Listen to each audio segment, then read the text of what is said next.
Assalamualaikum warahmatullahi wabarakatuh. Waalaikumsalam warahmatullahi wabarakatuh. Ya Rabbi bil Mustafa balligh maqasidana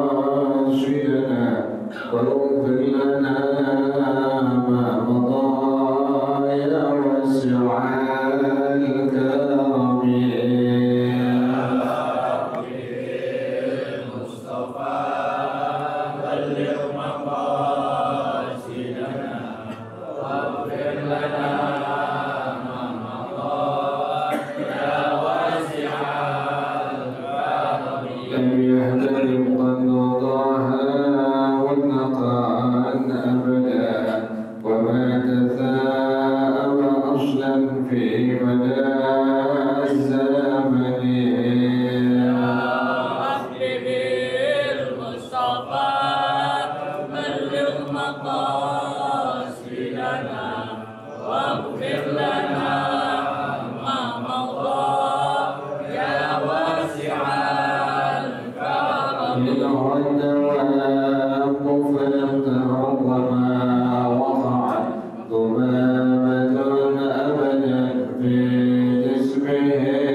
الحبيب عبد الرحمن بن أحمد الشجاعي الشيخ إلى رب أرواحنا الحبيب علي بن الحبيب عبد الرحمن الشجاعي الشيخ إلى رب أرواحنا إهدي ودين منك حجب الغير وإلى مؤلف على الكتاب الشيخ زين الدين عبد العزيز الوليد الشافعي وصولهم وفرائهم أن الله يتغشاهم بالرحمة والمغفرة أن الله يغفر لهم ويرحمهم ويعلي درجاتهم الجنة ويعيد علينا من بركاتهم وأسرارهم وأنوارهم وعلومهم ونفحاتهم وكراماتهم وإمدادهم بالدين والدنيا والآخرة.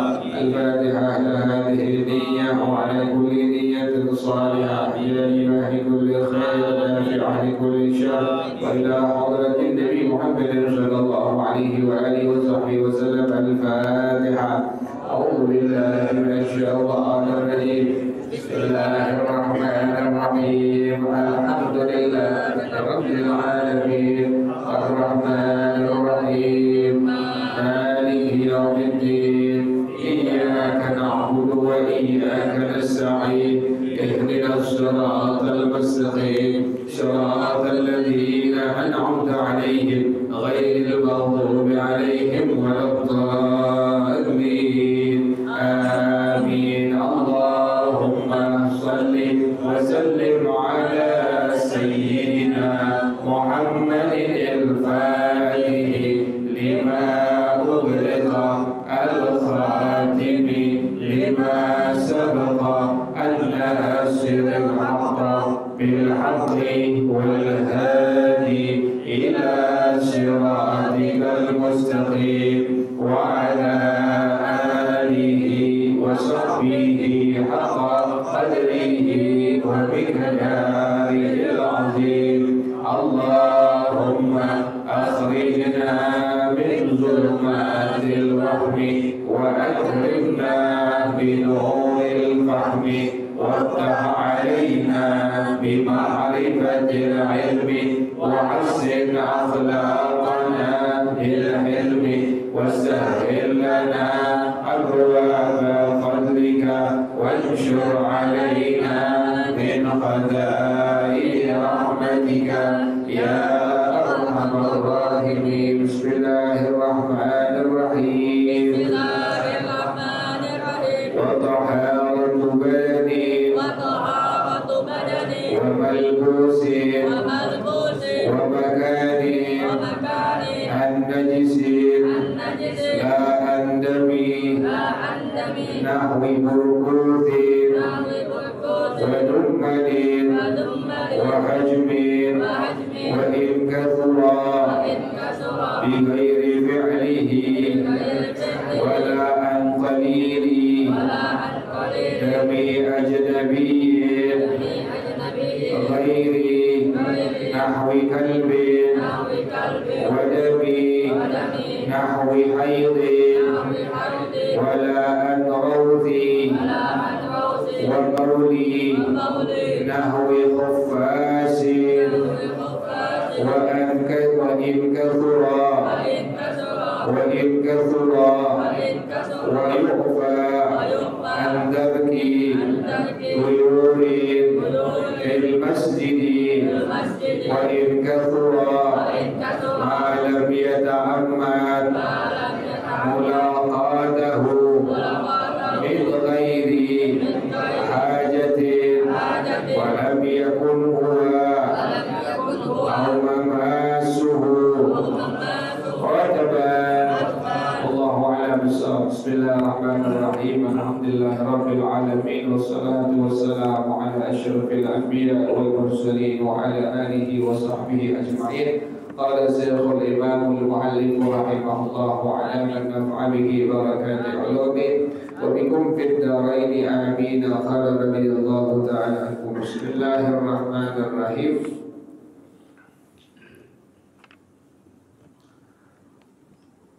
Wa taharatu badanin, dan saat sah salat itu harus suci badan kita, hatta dakhili anfihi, sampai dalam bagian kita punya hidung, nggak boleh ada najis. Au famihi, atau bagian dalam mulut kita. Nggak boleh ada apa? Najis itu. Au ainihi, atau bagian dalam mata kita. Au udhunihi, atau bagian dalam telinga kita itu. Jadi semua kita punya bagian tubuh, sampai bagian dalam hidung, sampai bagian dalam mulut, sampai bagian dalam mata, sampai bagian dalam kuping, itu nggak boleh ada najis. Semuanya harus suci pada waktu ingin melaksanakan sholat. Falau akala mutanajjisan, kalau seandainya ada orang yang makan sesuatu yang kena najis, misalnya kita makan nasi, tapi piringnya itu bekas terkena apa? Najis misalnya. Kan nasi jadi apa tuh? Mutanajjis. Kita makan. Berarti kan kita punya mulut ada apa ini? Ada najis tuh. Kita sembahyang langsung, belum bersihin kita punya mulut, belum kita bersihin, belum kita cuci, sembahyang kita maka dihukumkan tidak sah. Kenapa demikian? Karena kita punya mulut, dalamnya ada apa? Ada najis. Atau ada orang pinjam gelas sama kita, gelasnya dipakai buat minum apa? Anggur, bir, AO ya, whisky. Berarti kan itu gelas menjadi gelas yang apa? Mutanajjis.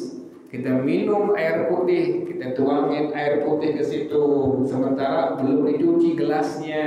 Kita minum itu air putih dari gelas yang tadi bekas minum AO atau bekas minum whisky. Kita minum, kemudian kita langsung sholat. Berarti kita punya mulut ada apa tuh?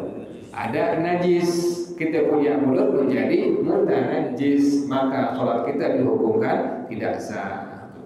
Jadi sampai demikian tuh. Kenapa demikian? Ligilazi amrin najasah, karena sangat beratnya urusan najis. Wa malbusin, juga syarat sah sholat itu harus suci malbusin, yang dipakai oleh kita, min taubin wa ghairihi, min kulli mahmulin lahu, baju, kemudian sarung, kemudian peci kita, kemudian sorban yang dipakai di pundak kanan atau kiri atau dua-duanya, atau sorban yang dipakai di atas peci kita, itu semua harus dalam kondisi suci, tidak boleh ada najis. Kemarin itu diulang lagi ya. Jadi kalau seandainya ada orang yang dia menggendong anak kecil, laki-laki yang belum disunat, atau menggendong anak kecil laki perempuan yang memakai pampers, maka kemudian ini anak sampai nemplok, sampai minta gendong, berarti ini orang membawa orang yang membawa apa? Membawa najis. Kan anak laki yang belum disunat ada kulutnya. Dalam kulutnya ada apa tuh? Ada apa itu? Ada apa? Ada apa? Dalam kulutnya ada apa? Ada air kencing. Air kencing apa hukumnya? Najis tuh. Nah, digendong, bapaknya lagi sembahyang, digendong terus. Kemudian di mana hukum sholat bapaknya itu? Karena dalam hukum agama, dalam madhab al-Imam Syafi'i rahimahullah, wa hamilin najasah mubtilun lis-shalah, orang yang membawa najis adalah dihukumkan dapat membatalkan sholat yang sedang dia kerjakan. Jadi sholatnya bagaimana hukumnya? Langsung gak sah, langsung batal. Atau ini anak kecil laki perempuan, yang laki udah dikhitan, tapi dipakai apa? Pampers. Berarti kan di pampersnya ada apa tuh? Ada air kencing. Air kencing bagaimana hukumnya? Najis. Berarti ini anak kecil yang pakai pampers lagi perempuan, dia membawa najis. Ibunya lagi sholat, kemudian ditomplok ibunya, kemudian digendong. Nah, bagaimana sembahyang ibunya? Karena ibunya membawa orang yang membawa najis, maka dalam madhab al-Imam Syafi'i rahimahullah, sholat ibunya dihukumkan batal, tidak sah. Sudah diperhatiin tuh. Makanya lagi sembahyang diatur, anak kecil jangan di depan, tapi di mana? Di belakang anak kecil.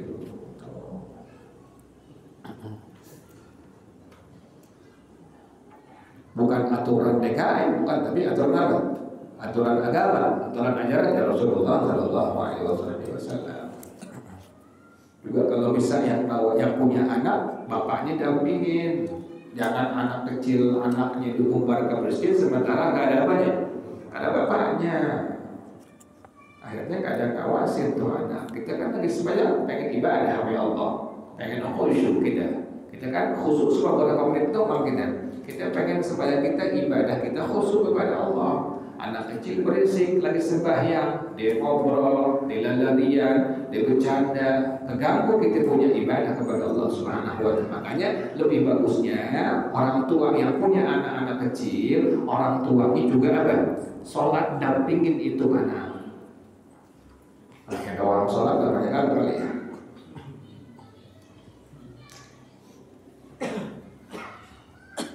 Jadi tadi harus suci badannya. Yang kedua harus suci apanya?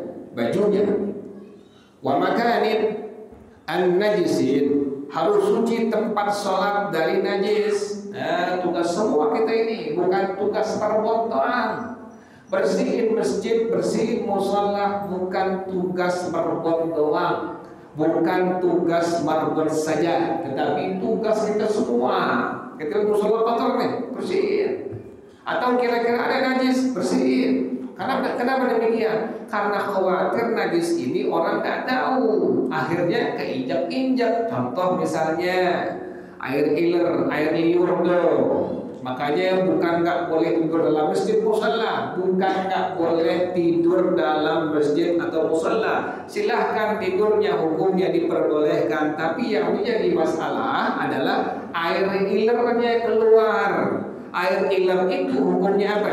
Hukumnya najis. Orang nggak tahu, disangka air putih biasa ya. Padahal air apa? Air iler. Yang siang bilang langsung apa? Langsung bersih. Kenapa demikian? Kalau sampai keinjak itu air iler oleh orang yang masuk ke dalam masjid, ke dalam musalla, maka kaki-kaki itu orang yang pengen sembahyang berarti menginjak apa itu? Menginjak najis. Karpetnya menjadi mutanajis, kakinya mutanajis, karpet yang diinjak-injak menjadi apa? Mutanajis. Sembahyang bagaimana hukumnya? Sembahyang salat dihukumkan tidak sah pada hukum agama. Jadi sangat fatal. Makanya bukan dilarang tidur dalam masjid, tapi karena orang tidur biasanya suka turun apa? Air iler tuh. Itu yang menjadi masalah. Makanya suka ada pelarangan oleh DKM, dilarang tidur di dalam masjid. Kan yang rame pas puasa Ramadan ya, orang ke masjid bukan ibadah tapi apa? Tidur semua, nggak di mana-mana. Jadi demikian tuh. Jadi harus suci badan, harus suci pakaian, harus suci tempat kita dari apa? An-najisin, dari najis. Sampai fala tasihhu sholatu ma'ahu walau nasiyan aw jahilan wujudahu. Tidak sah sholat orang yang sembahyang dia bersama najis sekalipun dia kelupaan atau dia nggak tahu keberadaan itu najis. Nggak sah tuh, nggak sah. Ente sembahyang, kaki ente injek air iler orang yang tidur di masjid atau di mushola, ente nggak tahu yang ente injek apa? Air iler. Sekalipun nggak tahu atau sekalipun kelupaan, maka dihukumkan sholatnya, dihukumkan tidak sah. Saking beratnya urusan apa tuh? Urusan najis. Makanya mendengar udah ya, DKM tegas, dilarang tidur dalam apa? Masjid atau dalam mushola. Lagi orang kerjaan tidur di masjid ya, kayak nggak punya rumah aja, rumah aja. Hatta musafir juga seharusnya disiapkan tempat, tapi juga dia harus pakai alas. Jangan sampai nanti air liurnya apa? Jatuh ke atas kulit, jatuh ke atas karpet, yang pada akhirnya membuat najis itu karpet menjadi mutanajis.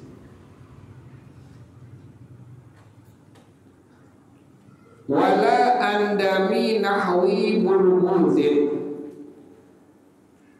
wala andami nahwi burbuzin, tidak menjadi syarat sahnya sholat dari darah seumpama putu atau dari binatang yang darahnya tidak mengalir waktu kita belek. Contohnya apalagi selain kutu? Kabamudin, seperti nyamuk, wakun malin, seperti kutu busuk atau kutu rambut. Nah, ini bagaimana hukum darah-darahnya itu semua tuh? Dari contohnya kutu rambut, kemudian dari darah nyamuk, dari darah kutu-kutu yang lainnya. Bagaimana hukum darahnya? Wahina izin yu'fa anid damil madhkuri fi malbusihi. Ketika itu najis, hukumnya dimaaf dari terkena darah. Darahnya di mana? Yang ada di baju seseorang. Dimaaf tuh. Bila di baju kita tahu-tahu ada darah kutu atau ada darah nyamuk atau ada darah kutu yang di rambut kita, maka dihukumkan najis, tapi najisnya najis yang dimaaf. Pengertiannya bagaimana? Sholatnya dihukumkan sah dan tidak batal. Wa kharaja bidamil burbuthi jilduhu fala yu'fa anhu fi badanin wa thawbin. Tidak termasuk dengan darah kutu, dengan darah nyamuk adalah kulitnya, maka tidak dimaaf ada di badan atau ada di baju. Lihat itu, bedain tuh. Yang dimaaf adalah tadi apanya tuh? Darahnya.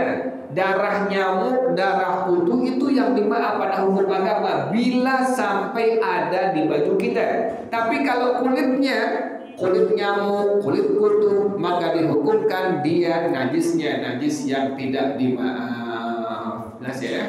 Jadi kalau ente lihat tahu-tahu di baju ada apa? Ada darah nyamuk, juga ada apanya? Ada nyamuknya, berarti ada apanya tuh?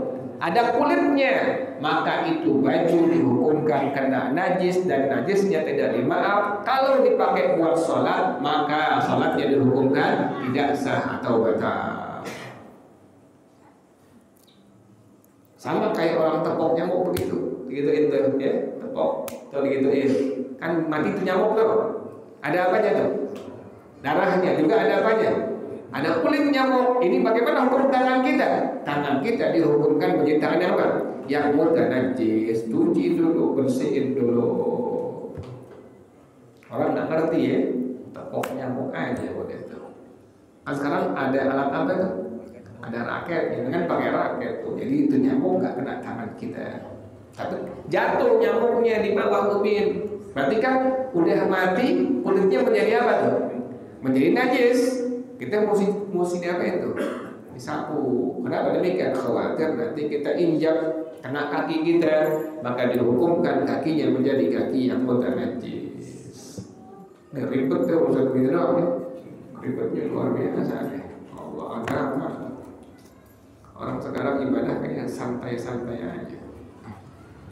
Jadi darah nyamuk, darah kutu dihukumkan najis yang dimaaf. Pengertiannya dimaaf bila ada di baju kita, maka dihukumkan sah sholat kita. Tapi tidak dengan apa tadi? Dengan kulitnya. Kulit nyamuk, kulit kutu tidak dimaaf yang ada pada baju kita atau pada badan kita. Gitu ya. Nempok nyamuk cepat-cepat langsung diapain? Cuci tangan kita. Kenapa demikian? Karena kulit nyamuk tersebut dihukumkan adalah najis yang tidak dimaaf. Udah ditepuk, digituin lagi, Ustaz ya. Apa itu? Dihancurin tuh yang badan itu. Dipites tuh nyamuk. Atau nyari kutu ya. Nyari kutu dapat diapain? Dipites tuh kutu tuh. Ada yang sampai dimakan.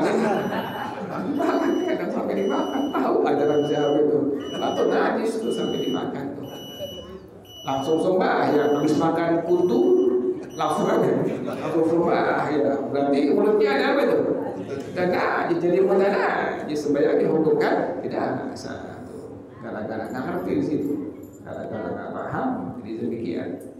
Jadi tidak menjadi syarat suci daripada darah kutu, darah nyamuk. Tapi ingat, yang menjadi najis yang tidak dimaaf adalah kulitnya. Darahnya dimaaf, tapi kalau kulitnya tidak dimaaf. Allahu a'lam bishawab. Al-Fatihah. A'udzubillahi minasyaitonir rajim. Bismillahirrahmanirrahim. Alhamdulillahirabbil alamin. Arrahmanirrahim. Maliki yaumiddin. إياك نعبد وإياك نستعين اهدنا الصراط المستقيم صراط الذين أنعمت عليهم غير المغضوب عليهم ولا الضالين آمين يا ربنا اعترفنا بأننا اغترفنا وأننا أسرفنا وعلى الأسرار أشرفنا فتب علينا توبة تغسل كل حوبة واستر لنا العورات وآمن الروعات واغفر لوالدينا ربي ومولودينا والأهل والإخوان وسائر الخلان وكل ذي محبة أو ديرة أو صحبة والمسلمين أجمع آمين ربي يسمع فضلا وجودا منا باكتساب منا بالمصطفى الرسول نحظى صلى وسلم ربي عليه عند الحب والآل والأصحاب عيادة الصحب والحمد لله بالبدء والتناهي. Baca bersama-sama subhanak Allahumma wa bihamdika asyhadu an la ilaha illa anta astaghfiruka wa atubu ilaik. Alhamdulillah ala ni'amillah alhamdulillah ala barakatillah alhamdulillah hamdan yuwafi ni'amahu wa yukafi'u mazida wa